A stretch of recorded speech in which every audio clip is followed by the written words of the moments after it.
Welcome to Twinkle Thomas Food TV. My name is Shomusri Chatterjee and welcome to today's edition of Bong Mom's Kitchen with Shomusri Chatterjee. Mohandas Karamchand Gandhi Bapu is famous for his experiments with truth. I welcome you to experiments with food with me.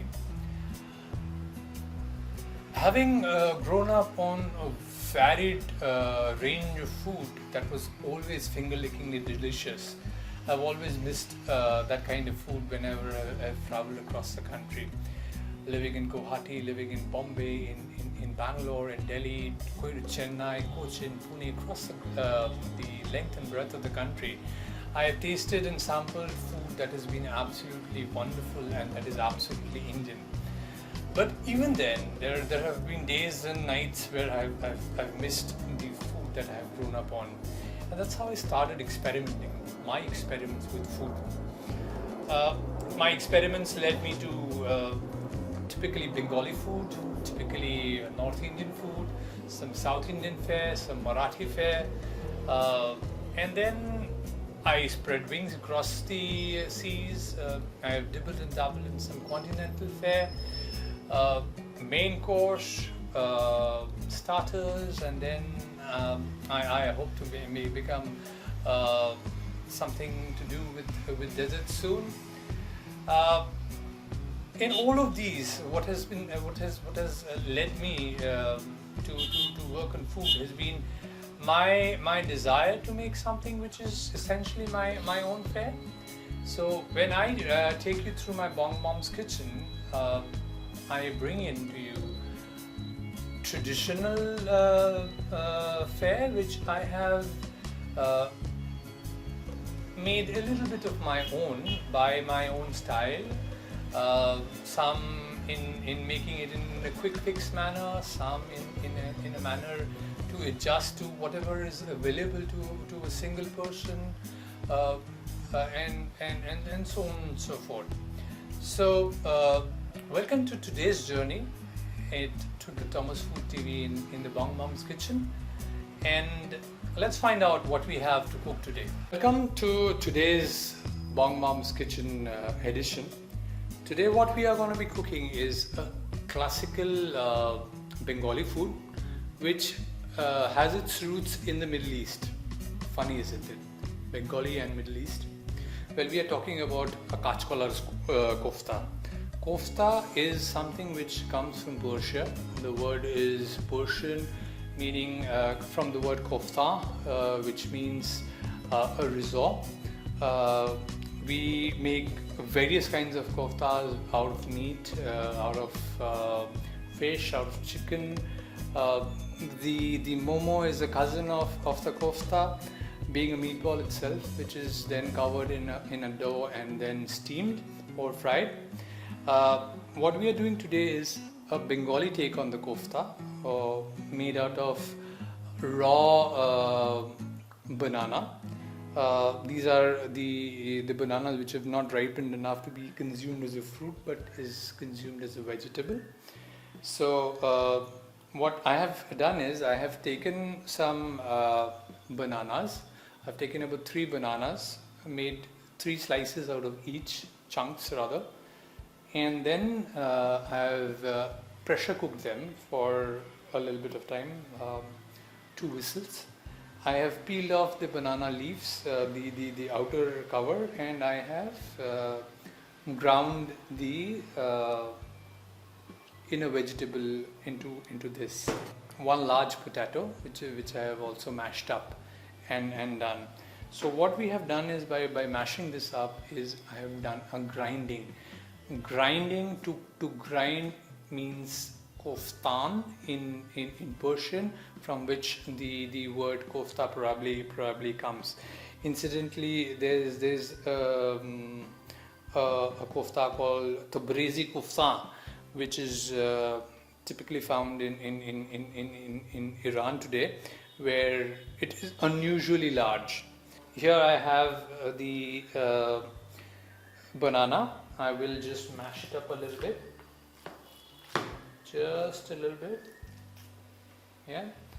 Then in this I will add a bit of the mashed potato. This will help in terms of getting a good binding. So there we go. Mix up the banana and the potato. The banana is a softer vegetable, and the potato being more cohesive, it will give me a more binding into it. Now into this I'm going to add some diced onions that I've already diced and kept. Mix it up properly. I'm going to be adding some chopped green chilies. And I'm going to again mix it up. I'll add some normal flour to it. So there goes 2 heaped teaspoons of flour, which I will again mix up. Right. So what I'll do is I'll make some balls out of this.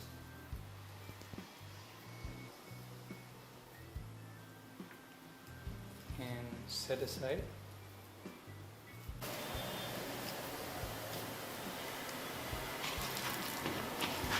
What I'm going to do is I'm going to take 1 teaspoon of flour, normal flour. To this I'm going to add some corn flour. Corn flour being starchy will give a greater binding to the mix that I'm going to make to coat the balls before I fry them. There goes my butter. Mix it up, nice and easy. We want a slightly heavy mix, not a light mix, because so I'm going to add a little bit more of corn flour to this. So here I have corn flour and flour mix ready. Now what I do is I will get my pan out. This is ready. What I've got is I've got my pan out. Here is some oil into it. Let the oil fry. In that time I'll drop in 1 ball here, 2 balls here. There goes 4 balls. Let the oil heat up. And this time I'll pour it up nicely.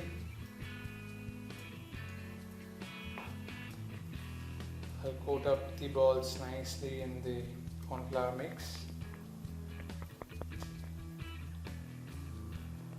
Waiting for the oil to heat up properly. Put the oil in, and then there goes first ball, and then another.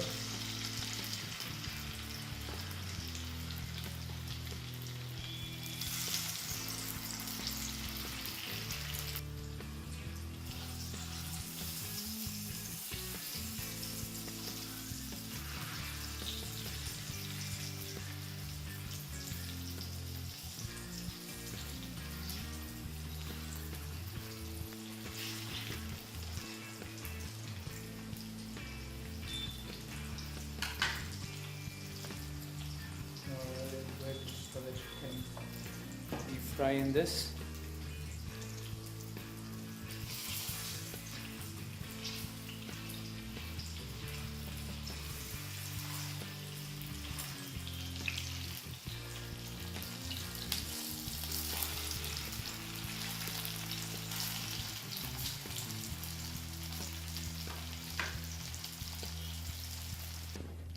So here we are almost through with making our rissoles. Nice and brown, they're brown golden. Yeah. So I will take them off.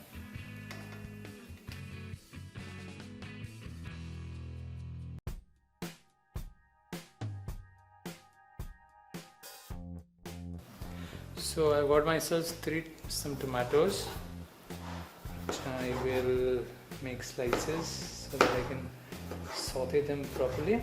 And I'll make a nice tangy thick gravy to go with this. I'm gonna make this a bit tangy, so I'm taking in an extra tomato. If you don't want it so tangy, you can do with just 2 tomatoes. So there we are, ready with the tomatoes. Drizzle some more oil. I'm using the same oil because it will have a little bit of the flavors of the risotto that I was making. Just get off the stalks of some chilies. 1, 2, and 3. Add a dash of salt into this.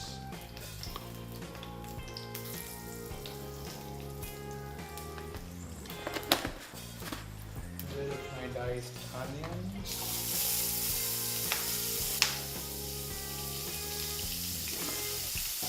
If you're wanting to make it completely as a vegetarian dish, you can not add the onion, but since I've already added the onions while making the kofta, I am going ahead with my onions. So a little bit of ground ginger. I'm not using paste, but I have ground out a little bit, grated out rather. Lower the flame. Into this goes my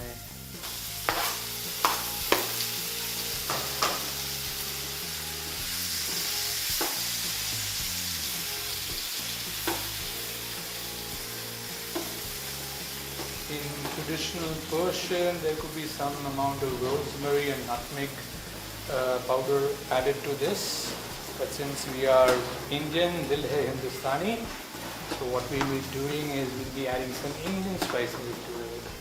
Let me just saute it a little bit more so that I have a nice sauce being made for the gravy.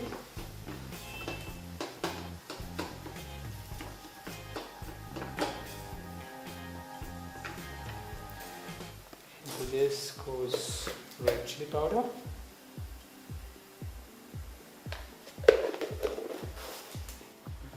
jeera powder, which is your cumin powder. There goes some jeera. Like I said, I'm going to make it the Indian way, Dil Hai Hindustani way, and so to this I'll add some dhania, that's coriander powder. That's about it for the masalas now.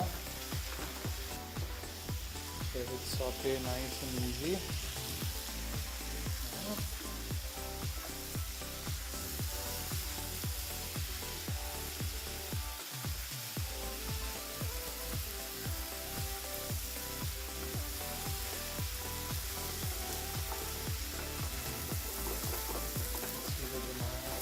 Getting ready now. So what I'll do is I'll add some water to this and let this stew. Okay, so I'll cover this and let it simmer and make a full-bodied sauce for the gravy. So I'm gonna now heat up raise the heat a little bit more because I've let it simmer for about 5 minutes on slow heat so that jus forms properly. Now that we've done it for some time, we lift up, see what is happening. Yes, the jus is already ready. So I'll lower the flame and I'll drop in my koftas one by one into it. You could maybe add a little bit of potatoes into the jus. They are at the end of the day delicate babies, so So you need to be careful when you're tossing and turning them so that they don't break up. But if you've fried them well, it should not be a problem.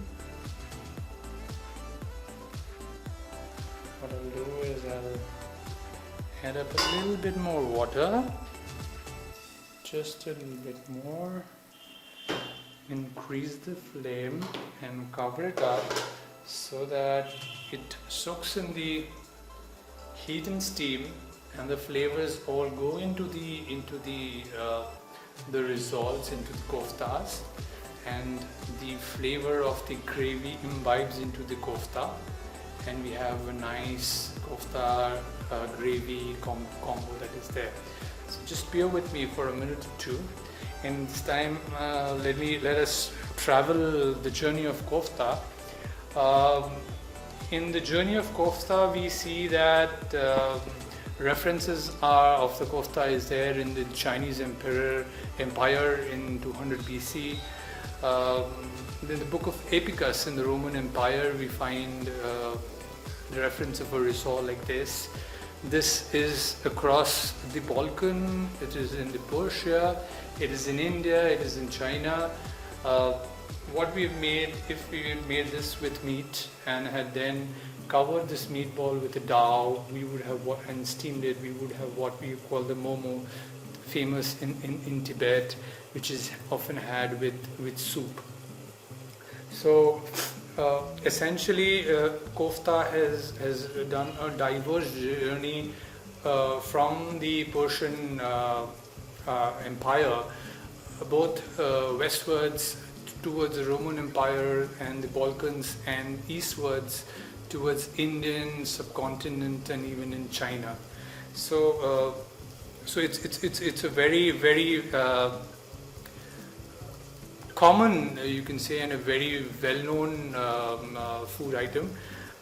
We have made this with veggie twist. You can make this with ground meat, mince meat to make it chicken kofta or mutton kofta. You can make it with fish to make it fish kofta. Machir kofta is very popular in Bengal again, as much as the Kanchkola variation is. So I think we have more or less done this, so we'll take it up and see what happens. Yeah, so there we are. Yeah, we're almost through, but not quite. So we need to add one last ingredient too, in fact. So I am gonna add some ghee to this.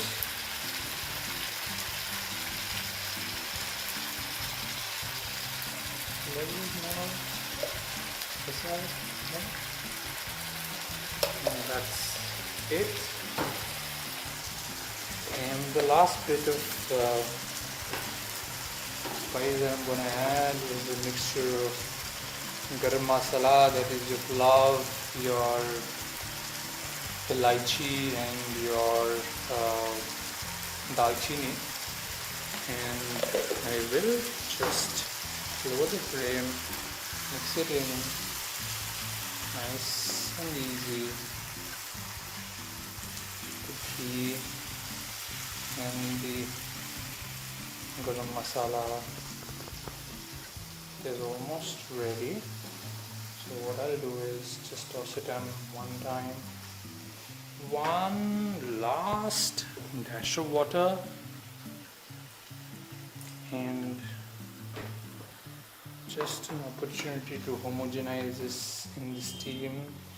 What we'll do is we'll cover it up for just one last 30 seconds to 1 minute. Just 30 seconds to 1 minute is all what we are trying to do is let all the flavors, the ghee, the garam masala, the flavors that are already there in the jus, the flavor of the kofta, let it all homogenize in steam under the pressure. So we just do it for 30 seconds to 1 minute, and we are almost through. So that should be it. Yep. The rectangle that just says that it's ready, and that's your kofta that is almost ready. So that's the kofta, a journey made from the Persian Empire onto my mom's kitchen. I have for you here a vegetarian option. You can of course, like I said, make a non-vegetarian option. So let me dig in just soft enough and let's see how it tastes inside.